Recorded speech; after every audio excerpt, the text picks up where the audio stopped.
Şimdi ben oksijen çekince kanım temizleniyor. Doğru mu İrfan? Çok mu normal ya? Ağaç bir istihale makinesi. Karbondioksiti alıyor, çeviriyor, oksijeni veriyor. Peki ben bunun formülünü biliyor muyum? Biliyorum, fotosentez.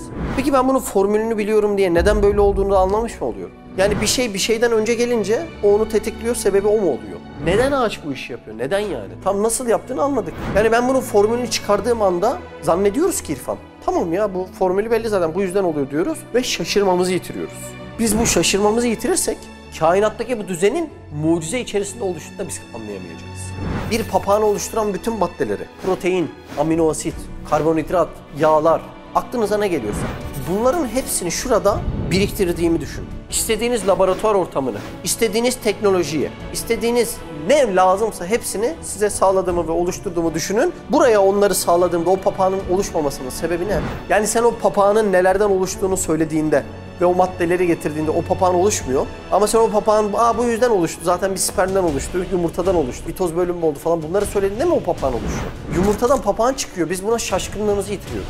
Demek bizim temel düzen noktasından önce bir problemimiz var. Kainatta gözlemlenebilir şeyleri bir matematiğe döktüğümüzde bunu tamam bu matematik mi yapıyor canım diyor. Mesela şimdi şurada yangın çıksa, yangın tüpü dışarıda. İlk etapta buradan neyi dökersiniz yangına? Su dökersiniz. Şimdi suyun biraz içerisini analiz edelim. Oksijen ve hidrojen var. Yanıcı ve yakıcı. Şimdi ben bir elime benzin alsam, bir elime ateş alsam, gidip bir yangın söndürsem şaşırmaz mısınız? Yani tamam H2O tamam 2 hidrojen yok.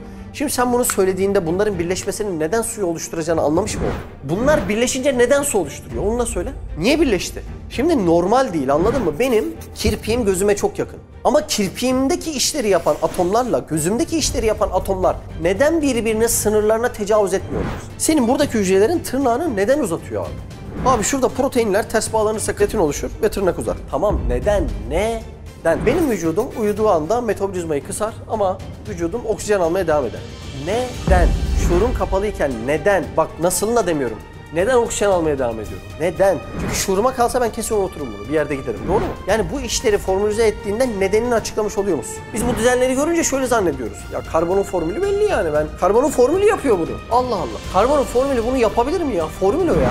Ben binanın projesini önünüze atsam binayı çizer mi? Yapar mı? Boyar mı? Yani o projeyi ortaya atacağım. O proje bunu yapmayacak ama senin yazdığın formül beni yapmış olacak. Yani DNA'nın içerisindeki bütün kodlamalar var ve beni DNA mı yapıyor? Bu mu yani? Bizde olay ne biliyor musun? Bir şeyden önce bir şey salgılanıyor ve biz onun ana sebep zannediyoruz. Tamam sen bu düzeni okudun anladın eyvallah. İyi de neden yani? Neden bu düzen sürekli devam ediyor? Senin kainattaki olayları gözlemlemen demek onların nedenini anladığın anlamına gelmiyor.